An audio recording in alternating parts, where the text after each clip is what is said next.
Continuemos hablando de estadísticas descriptivas numéricas. Específicamente vamos a hablar de medidas de variabilidad que son rango, rango intercuartil, varianza, desviación estándar y coeficiente de variación. La primera es el rango, que definitivamente es la medida más simple de variabilidad. Su cálculo es bastante sencillo, ya que simplemente tenemos que restar del valor máximo el valor mínimo de nuestros datos. Una de las preguntas que se les hizo a ustedes es ¿cuál es el rango del número de horas que pasan en redes sociales? La persona que dijo de que menos tiempo pasaba en redes sociales reportó pasar un total de 0 horas en redes sociales. Y la persona que reportó pasar el mayor número de horas en redes sociales dijo que pasaba un total de 100 horas a la semana en redes sociales. Eso es aproximadamente poco más de 14 horas. Así que el rango en este caso va a ser igual a 100 menos 0 igual a 100. Simplemente la diferencia entre el valor máximo y el valor mínimo. Ahora, el rango tiene un problema y ese problema es que es susceptible precisamente a observaciones extremas. Es difícil creer que esta persona realmente pasa 100 horas a la semana en redes sociales, aunque sea sumándolas todas. Eso de 14 horas al día es difícil de creer, así que probablemente es un error. Sin embargo, error o no, eso lo que hace es aumentar significativamente el valor de nuestro rango. Para evitar la susceptibilidad del rango, lo que podemos hacer es calcular el rango intercuartil. El rango intercuartil resuelve en cierta medida ese problema de los valores extremos. ¿Cómo se calcula el rango intercuartil? El rango intercuartil es la diferencia entre el tercero y el primer cuartil. Como comprende únicamente los valores que se encuentran entre esos dos cuartiles, va a venir y va a agrupar el 50% de los datos que se encuentran en el centro de la distribución. 25% de los datos a la izquierda de la mediana y 25% de los datos a la derecha de la mediana. Así que vamos a tener el rango intercuartil que comprende 50% de los datos que se encuentran en el centro de la distribución de nuestros datos. ¿Cuál es entonces el rango intercuartil del número de horas que pasan en redes sociales? Lo que sabemos a partir de los datos es que el primer cuartil del número de horas en redes sociales es 5, el segundo cuartil es 10 y el tercer cuartil es 19. Como el rango intercuartil comprende únicamente los valores que se encuentran entre el primer y el tercer cuartil, nosotros vamos a decir que el rango intercuartil es igual a 19 menos 5 horas. Así que sabíamos antes que el rango era igual a 100 horas por semana.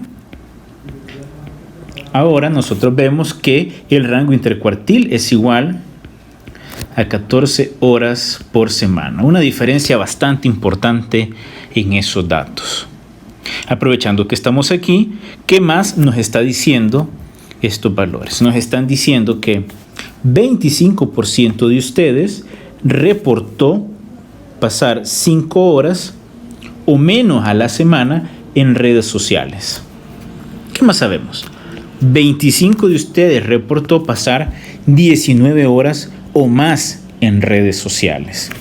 Y si tomamos la mediana como punto de partida, nos está diciendo que 50% de ustedes pasa 10 horas o menos en redes sociales y el 50% restante pasa 50 horas o más en redes sociales. La siguiente medida de variabilidad es la varianza. Si ustedes se fijan, hasta ahorita en el rango y en el rango intercuartil únicamente hemos estado utilizando dos valores para calcularlos. La varianza utiliza todas las observaciones que tenemos en nuestra muestra para la variable de interés. ¿Y qué es lo que hace? Calcula la diferencia que existe entre cada una de las observaciones y la media. Y esa distancia que existe entre cada una de las observaciones y la media se conoce como desviación sobre la media. ¿A dónde se encuentra la desviación sobre la media? Es justamente ese valor que está en el numerador en paréntesis. Entonces la varianza hace uso de todos los datos para calcular su valor. Veamos con un ejemplo cómo se calcula la varianza. En este caso, yo tengo 5 estudiantes que reportaron el número de horas de ejercicio que hacen a la semana. El primero reportó 6, el segundo 7, el tercero 6 y así sucesivamente. Para calcular la varianza, necesitamos haber calculado previamente la media. La media, en este caso, es igual, aunque no lo podemos ver ahí, a 4.6 horas. Para todos, porque la media es la misma para estas 5 observaciones, es de 4.6 horas. Así que para calcular la desviación sobre la media, simplemente restamos 6 menos 4.6 es igual a 1.4. 7 menos 4.6 va a ser igual a 2.4. 6 menos 4.6 es igual a 1.4. 0 menos 4.6 es igual a menos 4.6. Y finalmente tenemos 4 menos 4.6 y eso es igual a negativo 0.6. Sumémoslos. ¿Qué ocurre cuando nosotros sumamos las desviaciones sobre la media? Eso es 1.4 más 2.4 más 1.4 menos 4.6 menos 0.06. La suma de las desviaciones sobre la media es igual a 0 y siempre deberá de ser igual a 0. Si a ustedes les da diferente de 0, cometieron un error en el cálculo, pero eso es una propiedad de las desviaciones sobre la media, que su suma tiene que ser igual a 0. Ahora, para el cálculo de la varianza, ¿qué es lo que hacemos entonces? Elevamos al cuadrado esas desviaciones sobre la media. 1.4 elevado al cuadrado es igual a 1.96. Aquí sí que el siguiente valor va a ser 2.4 elevado al cuadrado. 5.76. 1.4 ya lo habíamos calculado. 1.96. 4.6 elevado al cuadrado. 21.16 y finalmente negativo 0.6 elevado al cuadrado es igual a 0.36. Si ustedes se fijan, a medida que ustedes elevan las desviaciones sobre la media al cuadrado, todas las desviaciones que eran negativas se van a volver positivas. Así que el numerador de nuestra fórmula de la varianza siempre va a ser positivo. Ahora, para completar el numerador de la fórmula de la varianza, sumemos todas las desviaciones sobre la media elevadas al cuadrado. 1.96 más 5.76 más 1.96 más 21.16 más 0.36 nos da un total de 31.2. Ese valor nos lo llevamos a nuestra fórmula y decimos 31.2 sobre el tamaño de la muestra menos 1, tenemos 5 observaciones menos 1. Y eso va a ser igual a 31.2 entre 4. Y eso nos dice 7.8. horas por semana elevadas al cuadrado. Esto es extremadamente importante. Si ustedes se fijan, nuestra varianza la calculamos elevando las desviaciones sobre la media al cuadrado. Por lo tanto, las unidades de la varianza siempre van a estar al cuadrado. Si ustedes están calculando estatura, van a tener que las unidades de la varianza de estatura puede ser centímetros al cuadrado o metros al cuadrado. Si están midiendo distancias, van a ser kilómetros al cuadrado. Y eso tiene o representa un problema en sí mismo. Y ese hecho de que las unidades estén dadas al cuadrado es que complica su interpretación. ¿Cómo interpretáramos nosotros horas por semana al cuadrado? Es difícil. Así que para solventar eso, nosotros podemos venir y calcular la desviación estándar. La desviación estándar simplemente es la raíz cuadrada de la varianza.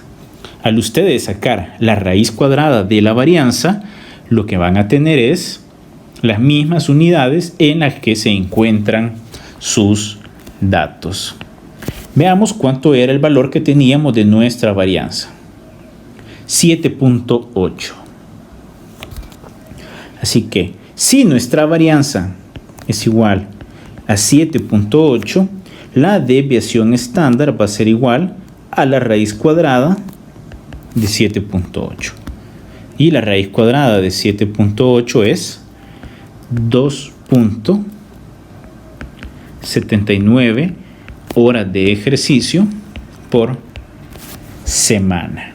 Es muchísimo más fácil interpretar ahora esta medida de variabilidad porque se encuentra en las mismas unidades en que están nuestros datos. En este caso, horas de ejercicio por semana. La última medida de variación que vamos a discutir es el coeficiente de variación. Y el coeficiente de variación se dice que es una medida de variabilidad relativa porque estamos calculando la variación de nuestros datos con respecto a la media. Todos nuestros datos tienen diferentes medias, así que es relativo a todas las medias que vamos a tener. El cálculo del coeficiente de variación es bastante sencillo. Simplemente se divide la desviación estándar de los datos sobre la media y se multiplica por el 100%. Es una representación porcentual de la variabilidad que tienen nuestros datos. En este ejemplo, vamos a calcular el coeficiente de variación de horas de estudio de las mujeres y los hombres. Por lo tanto, el coeficiente de variación de las mujeres es igual a la desviación estándar de las mujeres, que es 6.36, sobre la media de horas de estudio reportado, que es 11.404 por el 100%. Eso nos va a dar 6.366 entre 11.404 es igual a 0.55. Por el 100% nos da 55.82%. ¿Qué es eso? Eso es el tamaño de la desviación estándar con respecto a la media. Calculemos el coeficiente de variación de los hombres. Va a ser igual a 7.732 sobre 11.435 por el 100%. Eso nos va a dar 7.732 entre 11.435 por el 100%. Y eso es igual a 67.62%. Como ustedes pueden observar, definitivamente existe mucha más variabilidad en los datos de los hombres. A estas alturas, como se podrán imaginar, una desviación estándar y también una varianza de mayor valor significa que los datos tienen mayor variabilidad o que se encuentran más dispersos. A continuación, veremos el tutorial de cómo calcular estas medidas de variabilidad en el paquete estadístico HASP.